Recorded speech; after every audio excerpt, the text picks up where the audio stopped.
on the screen. You're live. Okay, Freddy Silva, welcome to Nature of Reality Radio.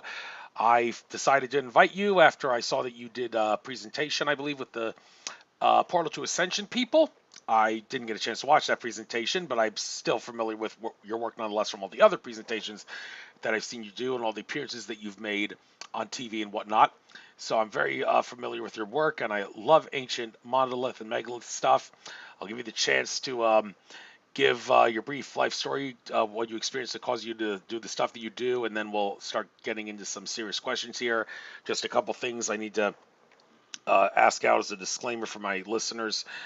First of all my shows are uploaded to YouTube and also Cost.tv, which is a blockchain profit channel. After I upload it to YouTube, I will upload to Cost.tv. I ask that listeners please, when the link to the Costa.tv video is up in the YouTube description. Please only watch the YouTube video for 15 seconds to give me, for the sake of giving me a view count credit, and then click on the link to Costa.tv and watch it on Costa.tv so I can monetize using the blockchain. It's not much, but it's better than nothing. And speaking of monetization, the time has finally come for me to take Akashic Records reader Andrew Bartz's request to heart and start monetizing this radio show. And I think the way I'm going to be doing that, from what the horoscopes and everything else that I've looked at for my future says, middle of December, by this infamous solstice date that everybody's talking about that's coming up, I will be doing my show on Patreon, where people will be able to view it right after it's done, and YouTube viewers will have to wait 2 to 3 weeks.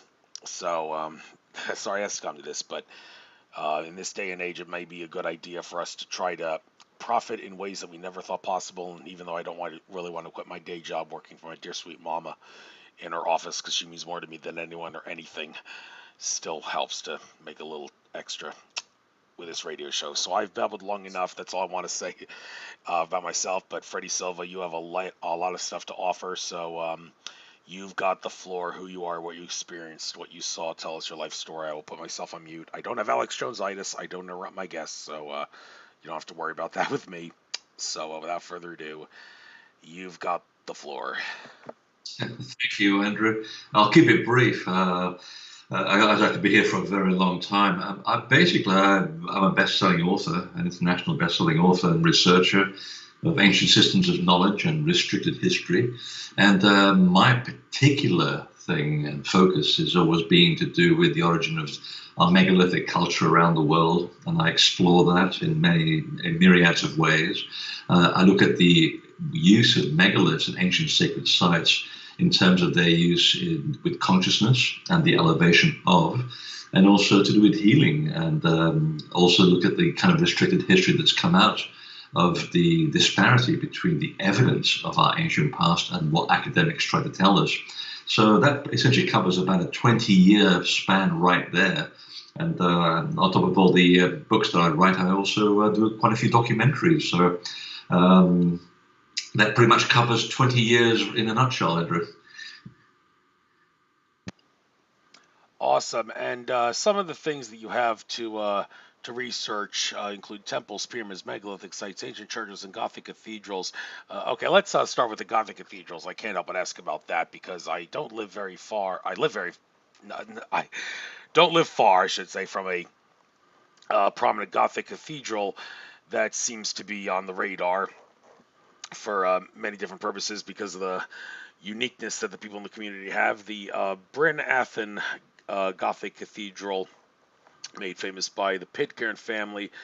A lot of incense in that family. Can't help but wonder if they're an offshoot of an Illuminati bloodline. But, oh boy, Bryn Athenites are going to kill me for saying this on the show. But the Bryn Athyn Cathedral is a wonderful site. I've frequently gone there to meditate and all, because Gothic cathedrals, thanks to people like Jay Widener and Vincent Bridges, Nostradamus researchers and such, we know that those cathedrals, the way they're constructed, allows for siphoning and harnessing of great consciousness energy, and I'm sure you have something to say about that.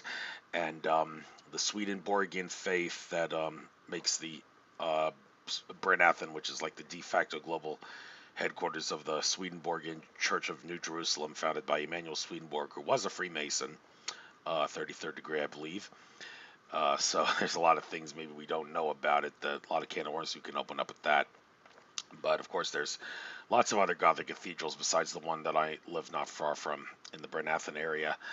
So, what do you have to tell us about Gothic cathedrals? And have you actually had a chance to research the Bernathen one, out of curiosity? No, in fact, the modern ones really aren't doing very much. They're just sort of copies of the original. There's something very special about the original Gothic cathedrals, and these are in Europe, and they were originally built on top of original temples, which they've been there for about 5,000 years. So, for example, if you take Chartres, for example, in France, it's built on top of an old stone circle, which then becomes a mound. It then becomes a druidic site, and then from there was at least 5 different buildings on that site before the building that we see today took shape. So what you're doing with these locations, they're already harnessing something that is already very present and measurable on the land, and that is all the telluric currents that flow through these ancient sites. Also, their positioning on limestone outcrops, such as Chartres, and the movement of water underneath those limestone outcrops, which creates a very natural thing called absorption. It creates a naturally occurring electric charge. So the area itself is already electrically sensitive before you even put a stone on top of those locations. So what happened was that we stopped building these temples for a few hundred years. And then there was a wonderful moment in the 12th century in Europe where the Cistercians and the Knights Templar, who were essentially the same people, decided that they were going to have a window of opportunity to bring back a certain consciousness into Europe, which at the time was basically a very barbaric place. And they found the old techniques of building these temples, which had a profound effect on consciousness and healing, during their excavations under Temple Mount, and also through the lineage of the people that they were connected with. And they had this wonderful opportunity in 1139 to put one of their own people on the Vatican. And the first thing that this guy does is gives the Templars permission to do whatever they damn well pleased. And they said, okay, well, we're going to build some buildings to the glory of God. They just didn't say which God they were talking about. And they took all the principles that are essentially found in any Egyptian pyramid or any ancient temple, and they rewired them to make them look like the sign of the crucifix, to try and get away with what they did get away with under the very noses of the Catholic Church. So it's a very clever technique. The shape that you see in the cathedrals does not give away what's underneath them. So, for example, most of these buildings, which are dedicated to the Divine Virgin, are actually formed by the shape of the of recurring pentagrams, which is the symbol of life, the symbol of nature. The positioning of the transepts, the naves, everything that you see in the cathedrals is built according to a hidden blueprint. And it's that blueprint, when it's placed on top of this already occurring energy, that then has a very profound effect on the people that enter it. There was a group of scientists in Russia who are always very curious about these ancient systems of knowledge, who went to Central Europe to look at this mumbo jumbo, and they found that just by measuring people's brain waves when they're standing upright in the nave of these Gothic cathedrals, when you start playing the kind of pop music that was used for these buildings, which is Gregorian chant, they found that their brain waves went up 4,000% above normal waking states. So in other words, just being in the building and being subjected to the harmonics of that music, which then bounces off the naturally occurring harmonics in the way that the pillars, the altars, and so forth have been placed in the building, has a very profound effect on your state of consciousness. And this was something that was already being done in the pyramids thousands of years ago, and also in the stone circles. So what they essentially did is they rediscovered a very old technology. And it was the first time I can think in the last 2,500 years that we have been building these temples in order to achieve that effect. So you don't get to hear this from about the Knights Templar very much. So it's nice to be able to sort of put this into its correct framework and give them the credit which they deserve.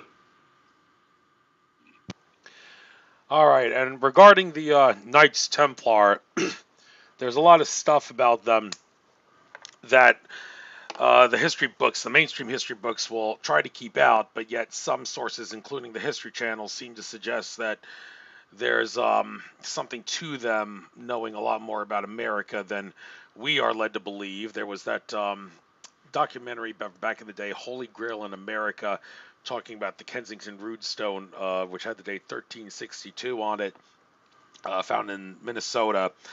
And it seemed to have connections to the Knights Templar. Apparently, also speaking of having connections to the Knights Templar, Christopher Columbus, the hooked X in his signature, and the Knights Templar logo on his ships. I mean, it's kind of in your face. He was, if not a Knights Templar secret society member, at the very least a member of some secret society or faction that had connections to the Knights Templar. And the people that are in the know would realize he knew America was there before he even set sail across the ocean. All that stuff about him trying to find China in India, and the people not being scared because they don't know if the Earth is flat or round and all that. And well, that was all mainstream garbage. Columbus and his crew, they knew what they were looking for. They knew what they were planning to do, and the word on the street is he was a pretty despicable man, actually. He wanted to kill as many people as possible that were in America, the natives, and he wasn't hesitant to throw any of his crew members overboard to the sharks if they disrespected his authority. So even though, like, to make us worship him as a god in elementary school, I seem to remember every, like, Columbus Day time would like worship him as a god with assemblies and all that. It was ridiculous. And well, he doesn't deserve worship. He was flat out despicable man, and there's a lot of stories about him that that need elaboration. But anyway, I've babbled long enough. The Knights Templar and what they did for America. And if you have anything to say about Christopher Columbus and his connections to the Templar, well, I'm interested to know. I mean, personally, I find the connections very tenuous at best. We simply don't know. I mean, the cross that was on his ship was actually the Christian cross because he was sailing under the orders of the King of Spain. And that was the only way he managed to get any funding. Now, I was born in Portugal, which was created by the Knights Templar, and we have a very different story about Columbus. And that is that the people who were actually on the throne of Portugal at the time were actually themselves Templar Knights, except no one knew about it. It was a well-kept secret. And at the time, Portugal and the Templars had complete control of the maritime trade all the way over to Northern America, certainly all the way up to Canada. I found maps at Harvard which clearly show the Templar cross and the Portuguese King cross in North America, in Labrador, which is actually a Portuguese name, and at least 40 years before Columbus even was on the map. And it was a very well-kept secret that the Henry the Navigator and his Templars did not let anyone know what they were doing for two reasons. One, it was to do with trade, but the biggest reason was because they were trying to sail all around the Cape of Good Hope over to Ethiopia to have very deep connections with the Ethiopians. And it really is to do with the Ark of the Covenant and things of that ilk.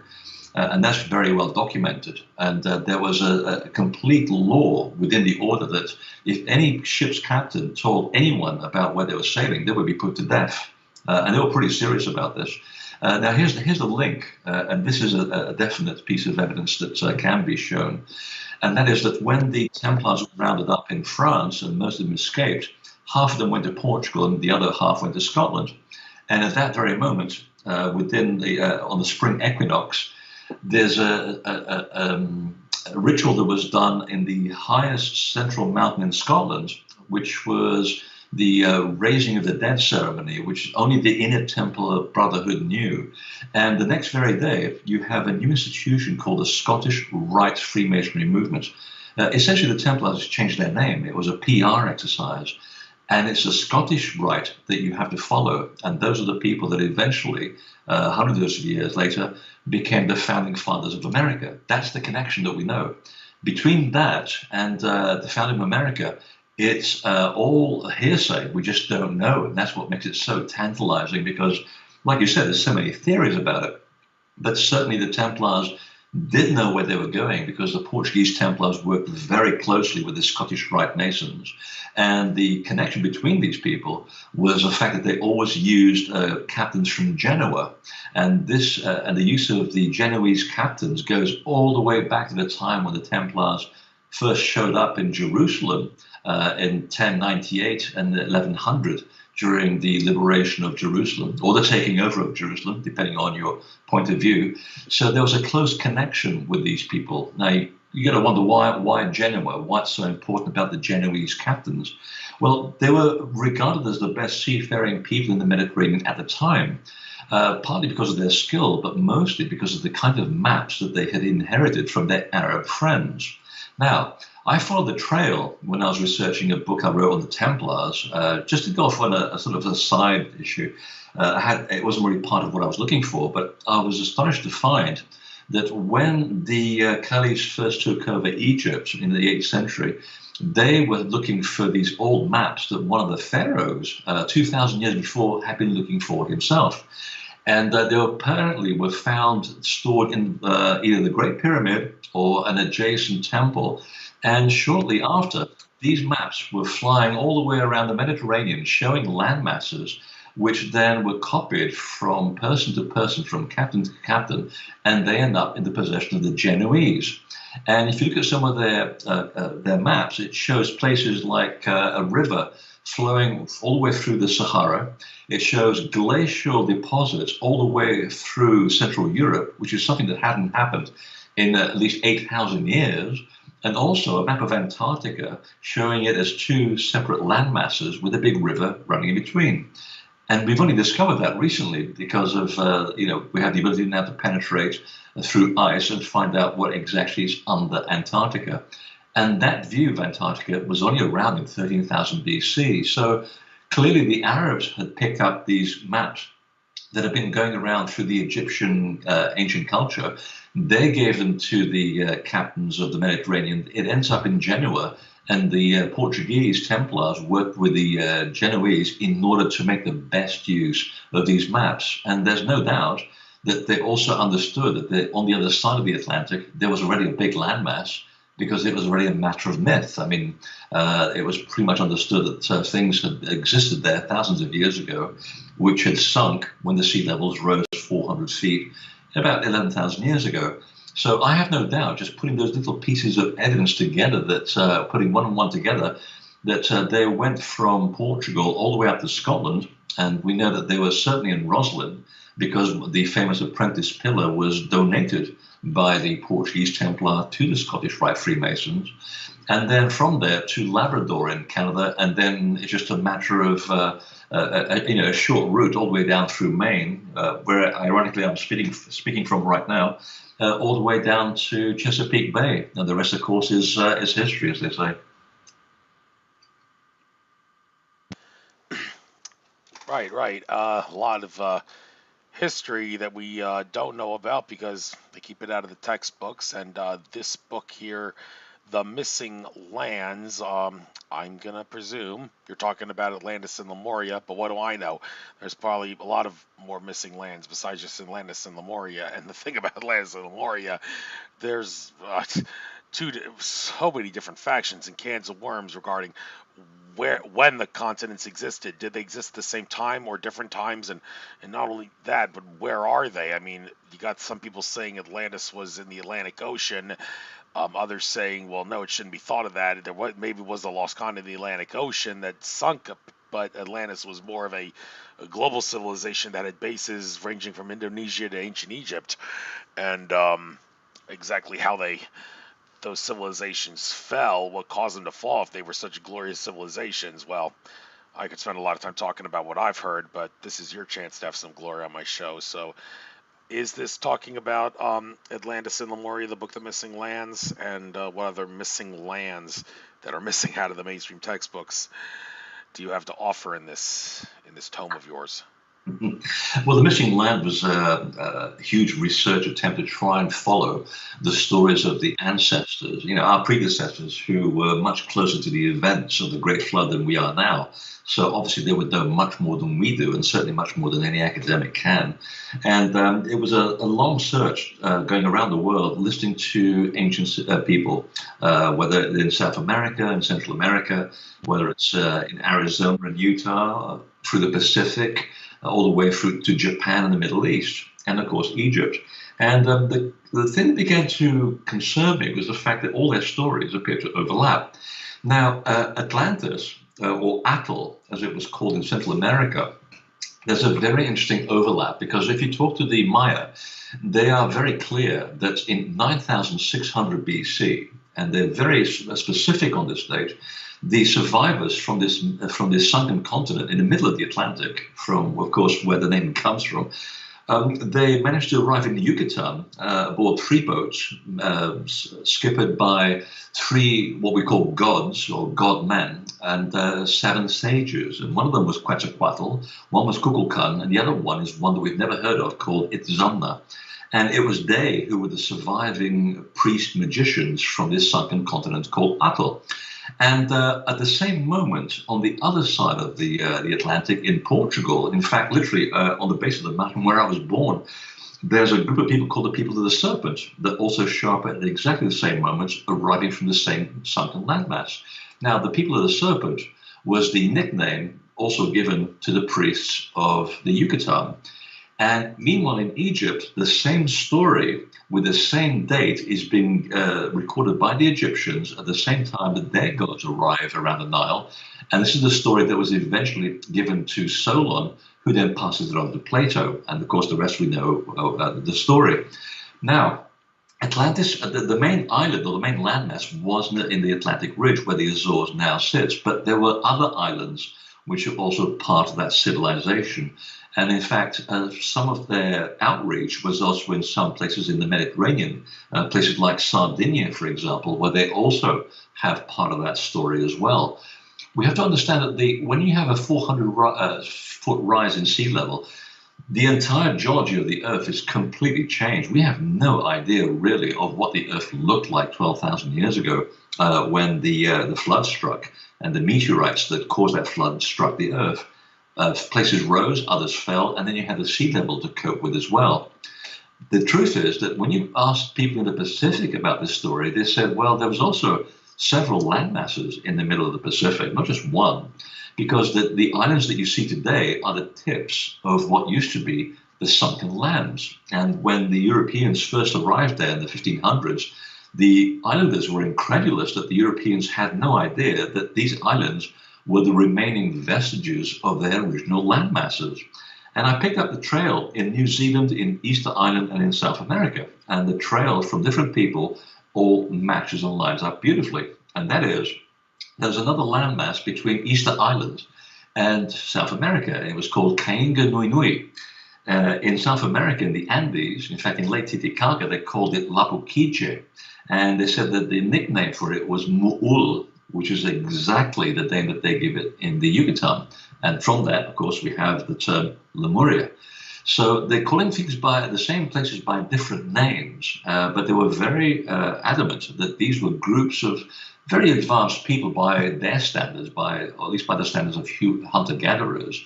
And they had the ability to control the laws of nature, which is what they were described as gods. But they were also described as human-like, but not quite human. They were much taller than average people. They had elongated heads. They had light-colored skin. And they were also red-haired or blonde and with green eyes or blue eyes. And I hear that story all around the world. So I have so far in that book located 7 missing lands, not just Atlantis and Lemuria, but 5 others, including one which appears to be somewhere in the region where now the Arabian Peninsula now sits. And if you go back to the book of Enoch, which talks about these people called the Lords of Anu, or the Anunnaki, which always get some very bad press, and it's a terrible thing because they're actually, without their involvement, humanity would not be alive today. And you really have to read the original version of the book of Enoch to get a sense of this story, because so much nonsense has appeared, on YouTube or the History Channel about the Anunnaki. So I wanted to kind of rewrite that story based on these original texts. And it's always been a mystery as to where they used to live. And I was able to contact the last surviving wisdom keeper of the Cook Islands. And he actually told me that in 3000 BC, the Anunnaki was still traveling there by ship. Now, the Cook Islands are not exactly easy to find on Google Earth, let alone in the middle of the Pacific. And he said, they've been coming here, by then, they've been going there for at least 8,000 years. They kept going backwards and forwards because they were master seafarers. And they certainly knew their way around because of their way to calibrate the position of their ships by the stars. And it was only because of major shifts in climate and also in sea level that they were eventually forced to move out of Sumeria and end up in the Cook Islands in 3000 BC. And I have to say that when I heard this, it was just mind-blowing because he said, I'm the last person that knows this story in the Pacific, and it'd be a privilege if you could publish it. And of course, it was my privilege to publish it as well, because who would have thought that somewhere in the region where the Saudi Arabian Peninsula now sits is one of the last missing lands of the gods? And he said, you'll never find it because something sank and something rose. And of course, he's absolutely right. And any geologist will agree that when the shifting crust of the Earth was hit by a whole horde of meteorites in 9,700 BC, that part of that region, of course, had to go down, and there's a quid pro quo. Part of it went up, and that's where we get the desert in Saudi Arabia, comes straight out of the ocean. So we're getting a much more sense of what was happening 11,000 years ago just by listening to the people who were closer to the events than we are today. Yeah, where exactly are you making that assertion that that cataclysm that happened, that was the Fall of Atlantis around 9,500 to 9,700 BC, was by meteorites? I've also heard that it involved a supernova from another star system interacting with our solar system. That's another explanation. And there's also the story of how Atlantis had a worldwide web net of water all around the earth, and one of the great floods. And Michael Tsarian, in his book Atlantis Alien Visitation and Alien Manipulation, or whatever it's called, I read it back in the day, and he makes some wild claims in that book, including the fact that there was actually two great floods, and one of the floods was the Fall of Atlantis, but it was caused by that web of water around the earth, crystalline water that kind of kept everything in harmony in some way, splashing down to the earth and whatnot. So where exactly are you making the assertion that it was meteorites that caused the destruction? Because we've already found several of the craters that caused the destruction that came, actually it came from this time of the year, from the Taurid meteor shower, which always seems to be the main culprit whenever these things happen. And if you listen to the remaining traditions, there are at least 84 traditions around the world of this event, of people that survived it. They all describe burning mountains coming out of the sky from the direction between the Pleiades and Orion, which is exactly where the Taurid meteor shower comes from. We also have the,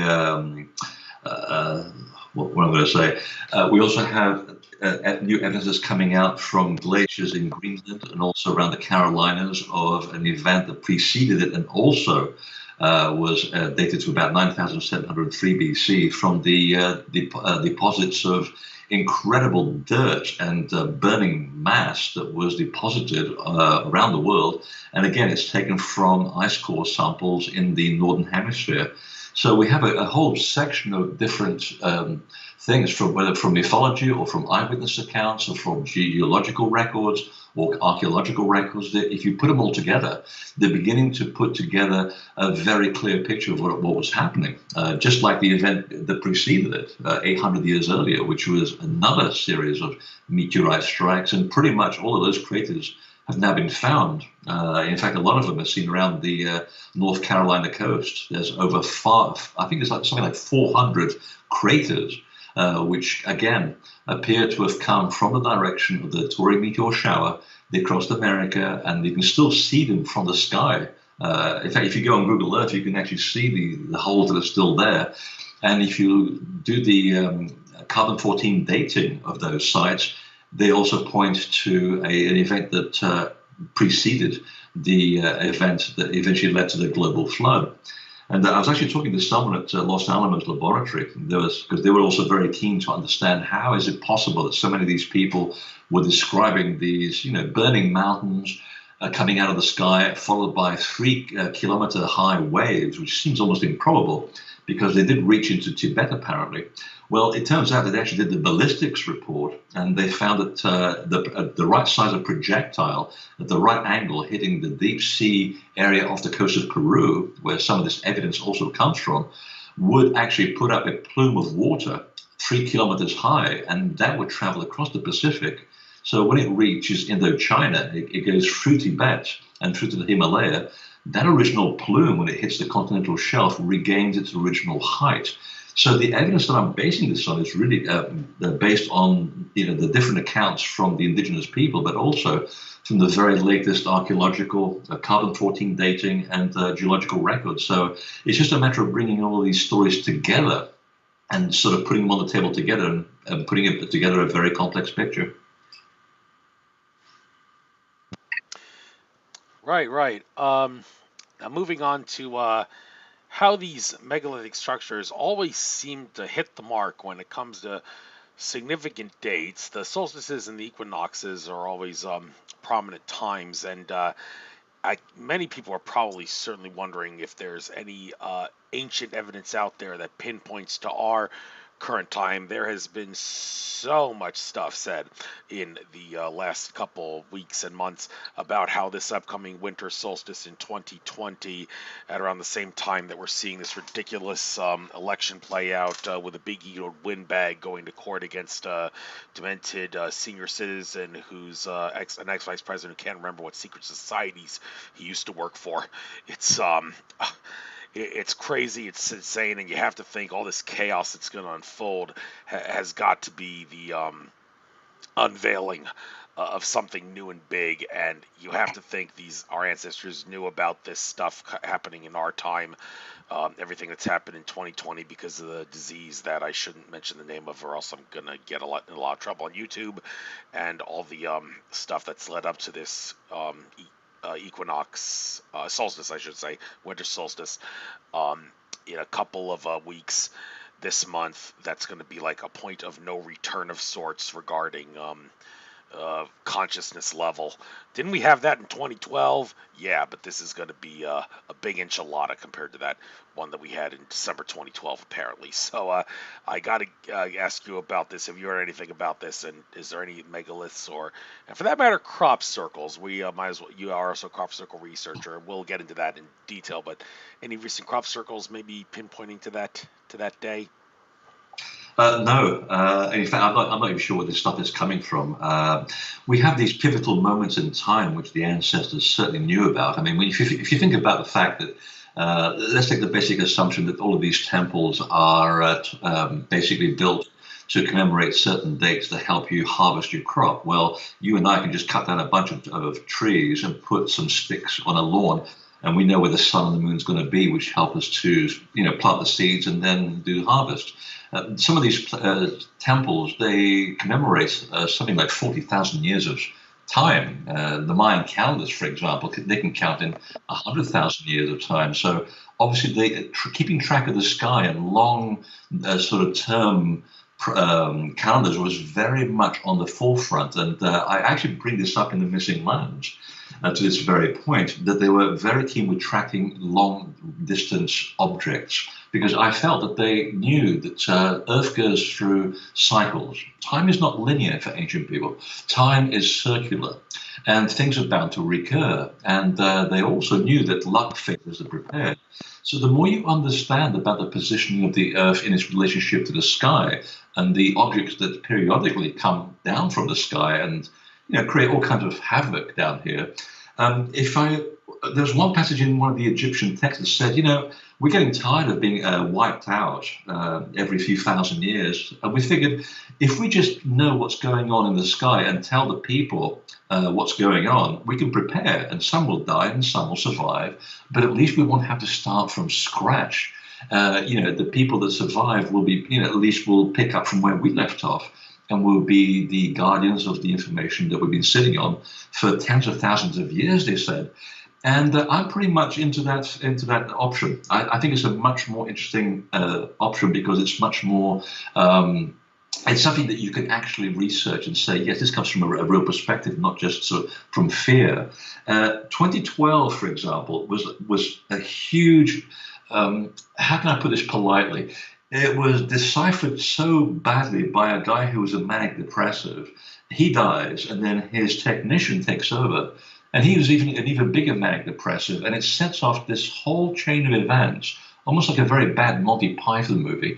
And everybody got into this end of the world scenario. But if you just bother to ask the Mayans about 2012, they just rolled their eyes and they said, if you've ever driven a Volkswagen Beetle, that engine will go to, 99,999 miles, and it'll turn over to zero, and the engine is still running.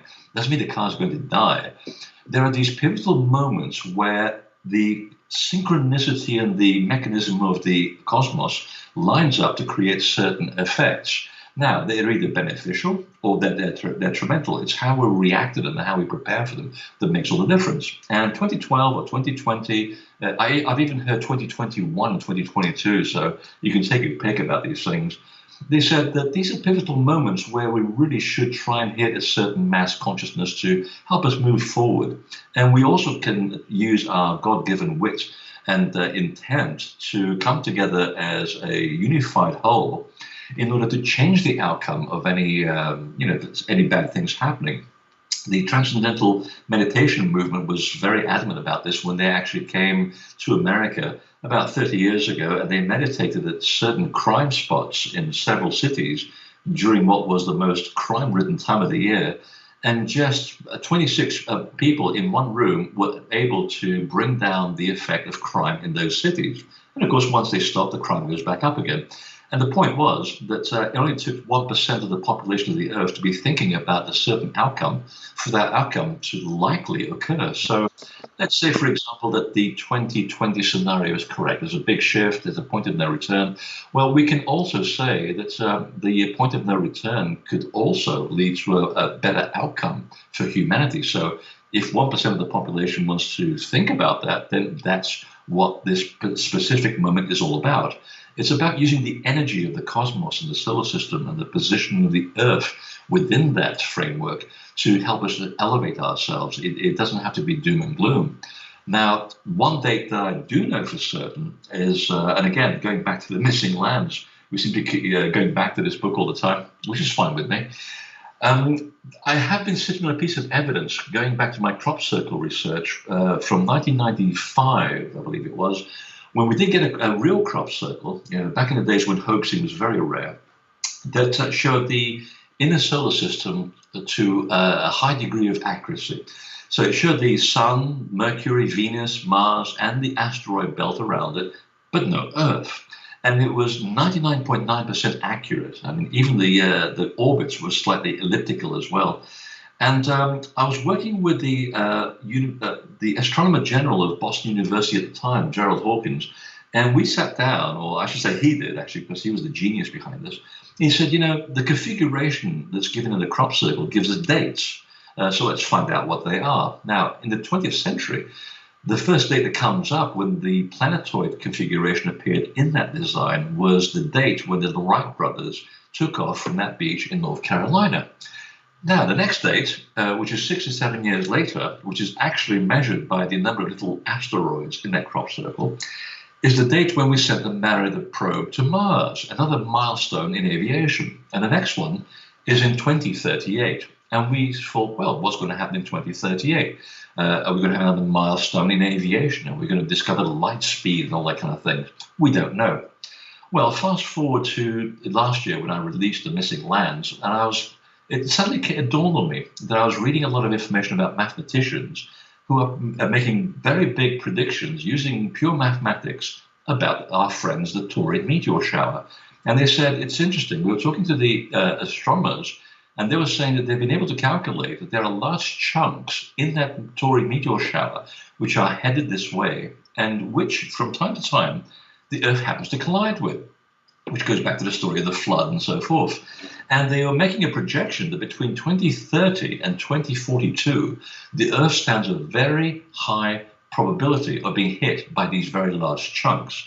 And people at NASA are saying how ironic it is that right now they're behaving just like the gods 11,000 years ago, looking at the sky, predicting when these big chunks are going to hit the Earth.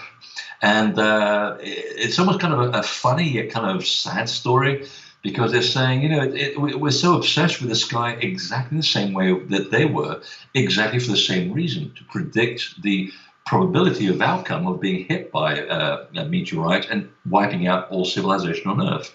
So we can either prepare, or we can just let it go and accept our fate. But we're facing exactly the same situation.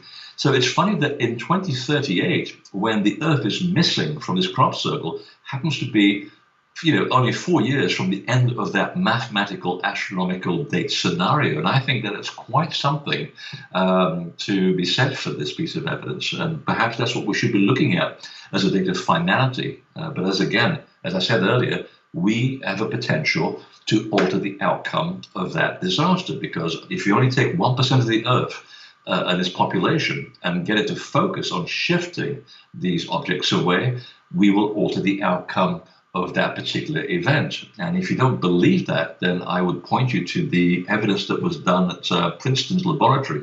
This was the Princeton Engineering Anomalies Research Department, which no longer exists, sadly. And back in the 90s, they were looking at the possibility of using human consciousness to use its intent to alter things like the computerized drumbeat of a computer. So they actually had 26 people in a room focusing their intent on a machine, and they were actually able to alter that drumbeat. Now, if we can do that with 26 people to a computer, think of what 1% of the population will do to change the outcome of whether it's a date where there's something problematic going on, or whether there's chunks coming out of the sky towards us that will ensure our destruction. So I tend to err on the side of probability of going to the positive side of things. I want to enjoy my life on Earth while I'm still here. So I'm going to say that we have the ability to alter this outcome, whether it's this year, next year, or in 2038. Yes, and being the American patriot in me is really eyeing the date of April 8th, 2024, because there's that solar eclipse that's going to crisscross the country, and it's going to the crisscross point of that eclipse and the one that happened in 2027 August, 2017 August, is in Carbondale, Illinois, which is where I intend to be to make up for what was not able to be seen in Charleston in 2017, where I went to see that eclipse, but didn't get to because some stupid clouds had to be in the way. I got a nice consolation prize. Got to see my beloved nephew, who was a baby at the time, and still is a little bit of a baby. But anyhow, Carbondale, Illinois, I can't imagine that the gods are going to let the clouds cover that eclipse. It's the crisscross point of the two eclipses, and this one, the big enchilada eclipse in 2024, April 8th, is supposed to signify, for all intents and purposes, the end of the Roman Empire, the modern era that is the United States of America. But I want to just gears to something a little more pleasant. We're talking about empires and all. Let's talk about crop circles again. The Secret Fields book, as far as what crop circles are, George Kavasilis, in what was my second interview ever on this show, he actually said that this was back in 2013. So things may have changed now, but he said about 70% of crop circles are created by extraterrestrials, and you can call them extraterrestrials or higher dimensional consciousness entities, it's probably a better term, that want to guide Earth in a particular direction and guide humanity in a particular direction. Other crop circles can be made by the consciousness of Mother Earth, and there are some that are made as hoax by the military-industrial complex, I'm sure. Got to use discernment, of course, but 70% of them being made by higher-level consciousness entities that are trying to guide humanity in a specific direction. Well, I mean, you think, why would... They're using such complex language that humanity isn't going to understand. What's the point? Well... they're obviously of a higher level of consciousness than us, so they're not going to communicate in like alphabet style, like you wouldn't expect them to just put the words on the in the crop circle fields. They need to make an artistic level out of it, and they do. So, well, do you agree or disagree with that statistic? 70% are probably by higher level entities of consciousness. And what are your general opinions on crop circles, what they're made for, who makes them, and what they stand for? Oh, I think if we're talking before 1999, I would agree with that statistic, and some years it would be as high as 90%. But ever since 2003, virtually all crop circles have been faked by human beings, and it's a fact. There's evidence to back this up. And as one of the acknowledged experts on the subject, I speak from a pretty well knowledgeable angle. Much that I hate to say this because it doesn't sell books, but I'm not in this business to sell books. I'm in the business to try and give good information so people make a value judgment. The last three major complex crop circles that I saw were in 2003, and since then, it's the very simple ones that have actually been the real ones. And we knew this 20 years earlier from communications that were made to a very special friend of mine who is one of the most gifted psychics in the world, to the point where the police actually sort of work with her every week to sort out crimes. And so we had already information that the crop circle phenomenon was going to be coming to the south of England. It will be spreading around the world through the 80s and the 90s, and then it would spread to North America, around Ohio and also Saskatchewan, where we still get clusters of the real crop circles, and it all turned out to be true. So up to about 1999, you're on pretty solid ground, apart from 1992 and 93, when Doug and Dave come out of the woodwork, and they were paid by the Ministry of Defence in England to sow the seeds of doubt, which worked very well, by the way. And for those 2 years, there's hardly a real crop circle to be seen. And then the crop circles the real ones came back again. So there's a bit of a seesaw thing going on here. Certainly before 1991, there was hardly any fakes going on. And to put a sort of a positive spin on all of this, yes, it is a form of communication done by consciousness. They are very physical on their level of reality as we are on ours. But to try and figure out where they are, it'll hurt your head so much that it's almost like saying, I like listening to 88 FM and they're on 3 trillion FM. It just doesn't compute. And these are essentially thought forms which are sent through space. They hit the Earth's atmosphere, where they start to break down to much denser vibration, which is light and sound, which is, of course, the highest frequencies that we as humans can understand. So when these thought forms hit something like a field of wheat, they generate these beautiful geometric shapes, which we can actually replicate in the studio using sound frequency. And that's the gist of the whole story. They are literally created by sound, ultrasound and infrasound, to be very specific, and also the manipulation of the local geomagnetic field, because that's what does these strange things to plants. It makes them bend over. The real ones are bent about an inch above the soil. In fact, they're hovering over the soil. They're very beautiful to look at.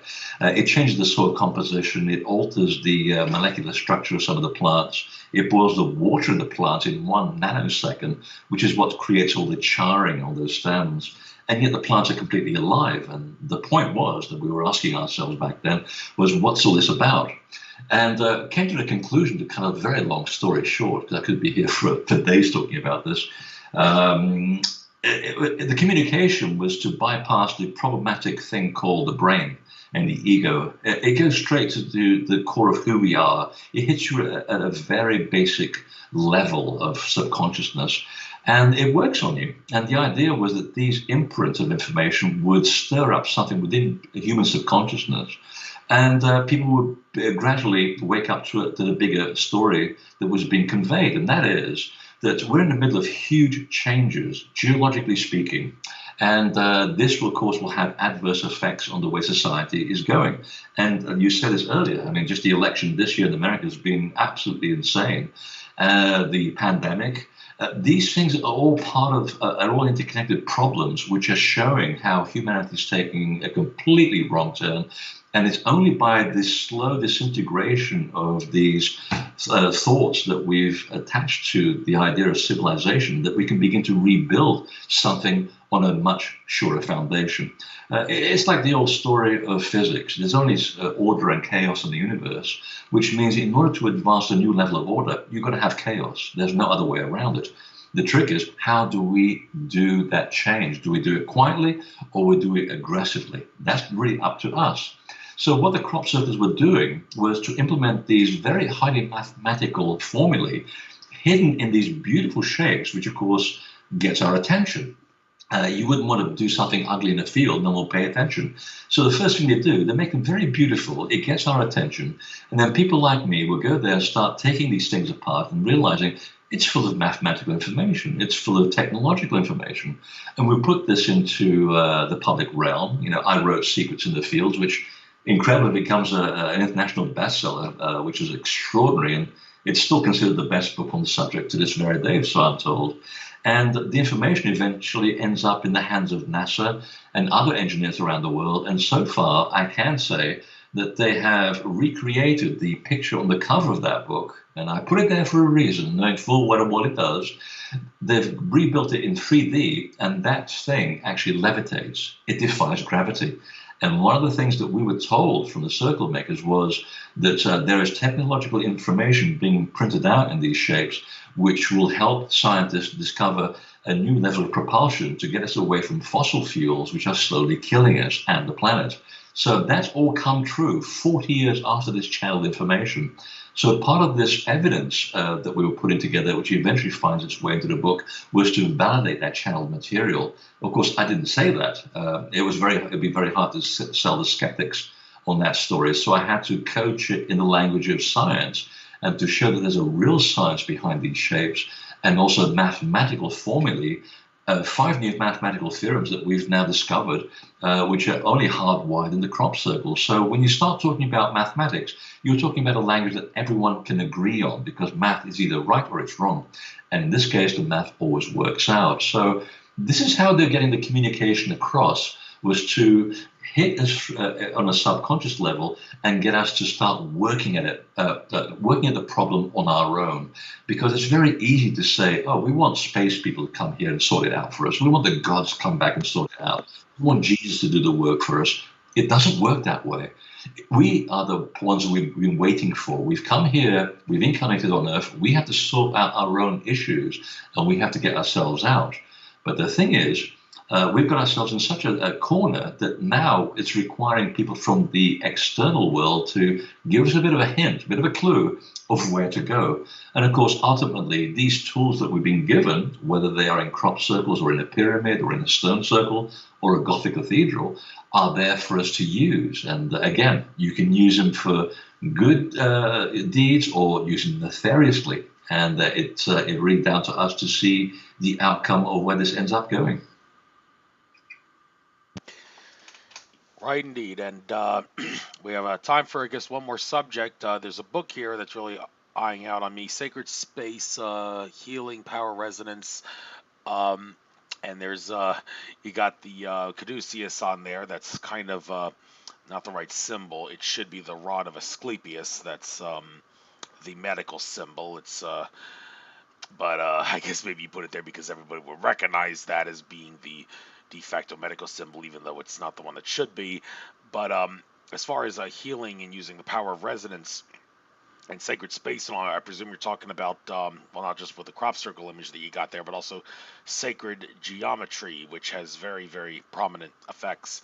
So why don't you close out this by telling us about sacred geometry and what it can do for us?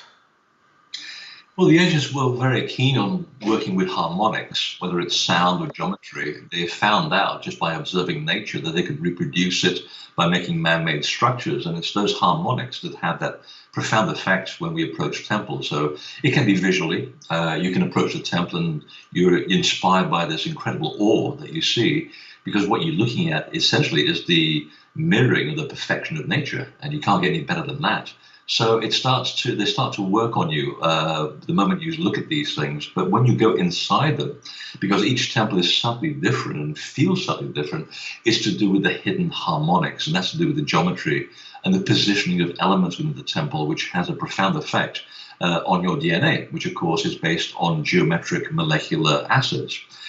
Specifically the pentagram and the hexagram, if you happen to look at the sugar bonds that makes us who we are. So when you put a person that is diseased or out of ease with their environment into a specific environment, all of that geometry, all the positioning of the the pillars, the altars, the stairs, everything in the temple was designed to elicit the specific effect, which is why we are drawn to certain pyramids and not the others, or a certain temple and not the other, because the subconscious is crying out for something with which to heal itself. And of course, it knows better than the ego. And this is why when you feel like going to a temple in Peru and not one in Egypt this particular year, because that temple has exactly what you need to bring your level of your body back into harmony with its resonant environment. So it was basically a deduction that was found in nature, that they were able to use large stones to recreate the effect. And again, the Russian scientists were looking at all of this information that had been written down, from mystery schools to secret societies and so forth. And they figured, what if it's true that if we build a certain room in a certain shape in a certain location, that we could actually heal people faster and cheaper? Because back then the Soviet Union was really hard up for money. And there was an experiment that was done in Bulgaria back in the 60s or the 50s, I believe. And that they literally recreated these rooms using these geometries. And they found that actually when you put people in the room shaped like a pentagram, which is the geometry of life, people healed much quicker, to the same point where schizophrenic patients that were put in rooms shaped like trapezoids, they healed much faster and so forth. So they began to realize that shape and the harmonic of shape does have a profound effect on the harmonics of the human body, because essentially we come from the same place. Whether it's a temple or whether you're talking about the human body, we really come from the same thing called the earth, and the earth itself is also a crystalline structure which is born out of various geometric shapes too. So it really, when you look at it from that point of view, it's actually not that a far leap or a stretch to see where their logic comes from. It was just basic observation and the application of that. But there's a little bit more to it than that, which I go into in that documentary, and it's to do with also the use of where the temples are placed, which is where the telluric currents of the earth happen to be at that time. The stones themselves were very carefully chosen in order to for the amount of quartz, the amount of magnetite, and the iron in those stones. And when you put those stones together and you create this incredible piezoelectric effect, you can actually tell the stone to anchor that energy to that spot, so that energy never gets to move. So when you walk into these buildings, you're walking to an energetic environment to begin with, a bit like sticking your body into a CAT scan, if you want to make the modern analogy. And then the rest of it is just down to the harmonics of the building. And that's why we feel much more refreshed when we go to these places, because, in all the 20 years that I've been going to these places, I don't think I've ever seen anyone being angry in these buildings. Even if you don't believe this stuff, you certainly feel like you've actually come out a much better person. And I think that's what the technology ultimately was all about. Yes, and people need to get sacred geometry in their lives more and more for good purposes, and the bad guys use it too, but shouldn't be thought of as a conspiracy and everything. We can get the conspiracies out of life to focus on a positive future, and Exactly. well, there's a lot of things to do in that regard. So I guess we've reached the hour point now, so bring this interview to a close. Most interviews are on my show are 2 hours, but you all wanted to go 1 hour, and that's fine. And from this, considering that humans have lousy attention spans, and doing 2-hour shows all the time has cost me listeners. I always say that. I know I sound like a broken record, but I need to give people a kick in the pants. So they encourage them to actually sit in front of the computer longer to listen to this valuable information that people like you and I go through so much trouble to talk about. But this one interview shouldn't be a problem. I should be able to upload it to Cost.tv as well. Maybe 2 half-hour videos if it goes a little past an hour. But anyhow, why don't you close out by giving out your site, anything that you're doing in the future, tour dates and all that, and anything else. Make a last sales pitch if you want to make a sales pitch out of anything in particular. Let's close this out. Oh, I'll keep it simple. If you can find out all the tours and the places where we're going to go to. In fact, we had one of the best trips to Egypt in September, even with this nonsense going on. there are ways to sort of make use of this time, and you can find all the documentaries, all the books, a lot of articles on invisibletemple.com. Thank you very much. And with that, I will bring the show to a close. Good day, good luck, and Thank you, Andrew. good luck on your treasure. You're very welcome.